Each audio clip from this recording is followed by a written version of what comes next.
দমনে দিশেহারা কৃষক, গুনতে হয় মোটা অঙ্কের লোকসান। আর এই লোকসান ঠেকাতে বাড়তি ব্যয় করতে হয় পোকা দমনের জন্য।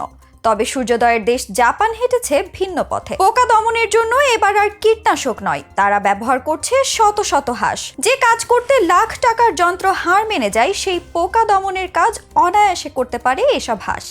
চলুন তাহলে দেখে নেওয়া যাক ফসলের ক্ষতি ঠেকাতে কিভাবে বড় ভূমিকা রাখছে এসব হাঁস। মাংস হোক কিংবা ডিম, প্রোটিনের উৎস হিসেবে বিশ্বজুড়ে রয়েছে হাঁসের ব্যাপক চাহিদা। তবে শুধু পুষ্টির চাহিদা মেটানোই নয়, হাঁস এবার ভূমিকা রাখছে খরচ কমিয়ে ফলন বৃদ্ধিতেও। কীটনাশকের বদলে জমিতে হাঁস ব্যবহার করছেন জাপানের কৃষকরা, আর এতে দারুণ ফল পাচ্ছেন। ব্রেড ডাক নামে একটি পরিচিত বিশেষ প্রজাতির একটি হাঁস ফসলের জমিতে কীটনাশকের ভূমিকায় ভীষণ কার্যকরী। তাদের ধান খেতে ছেড়ে দেন চাষিরা, আর তারা তখন জমির সব পোকামাকড় এবং আগাছা খেয়ে সাফ করে ফেলে। কিন্তু ধান গাছগুলোর কোনো ক্ষতি করে না। কেবল আগাছা নয়, আগাছার বীজ পর্যন্ত খেয়ে ফেলে এই হাঁসগুলো। তাই পরবর্তী মৌসুমে এই জমির আগাছা খুব কম হয়। এই পদ্ধতিতে বেড়ে ওঠা ফসল ঘূর্ণিঝড় ও প্রাকৃতিক দুর্যোগের মধ্যেও টিকে থাকার লড়াইয়ে অন্যদের চেয়ে শক্তিশালী হয়। এর ফলে কৃষকরা রাসায়নিক সারও ব্যবহার করেন না, যা পরিবেশের জন্য খুবই ভালো। কেবল একটাই অসুবিধা, যখন হাঁসগুলো খুব মোটা হয়ে যায় তখন শরীরের ভারসাম্য রাখতে না পারায় ধান গাছগুলোকে মারিয়ে দেয়। তাই প্রতি বছর নতুন হাঁসের প্রয়োজন হয়। তবে কেবল জাপানেই নয়, চীন, দক্ষিণ কোরিয়া, থাইল্যান্ড, এমনকি ইরানেও এই পদ্ধতি ব্যবহৃত হয়। বর্তমানে বিশ্বের উন্নত দেশগুলো লাখো টাকা ব্যয়ের মাধ্যমে এমন সব প্রযুক্তি আবিষ্কার করেছে যা ক্ষেতের পোকামাকড় দমন করতে পারে। তবে খোঁজ নিয়ে দেখা গেছে যে এসব প্রযুক্তির পেছনে মোটা অঙ্কের টাকা ব্যয় করা হলেও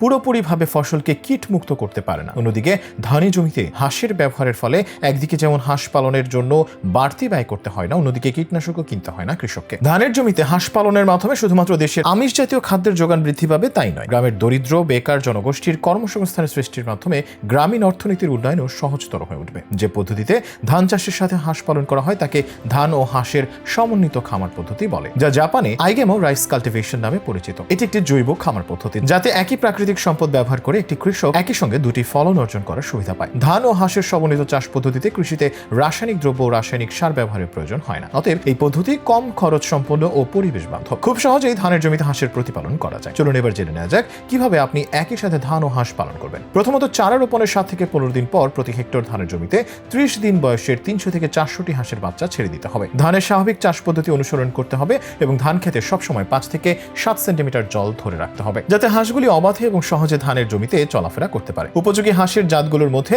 খাকি Campbell, Nageshwari, Indian runner, white Peking, Jinding, Cherry Valley উল্লেখযোগ্য। ধান খেতে হাঁস ছাড়ার আগে কিছুদিন বাড়ির আশেপাশে চড়িয়ে অভ্যাস করতে হবে। হঠাৎ করে ধান খেতে হাঁস ছাড়া যাবে না।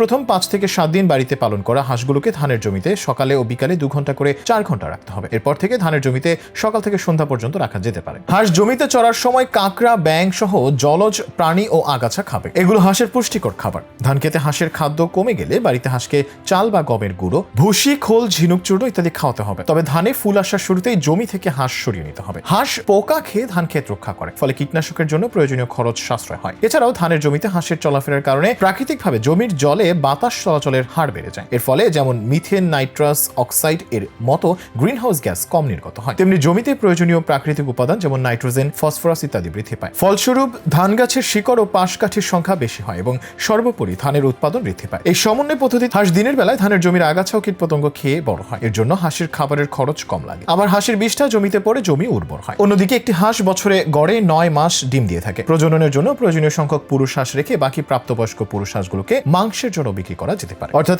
একই জমি থেকে ধান, মাংস ও ডিম পাওয়া যায়।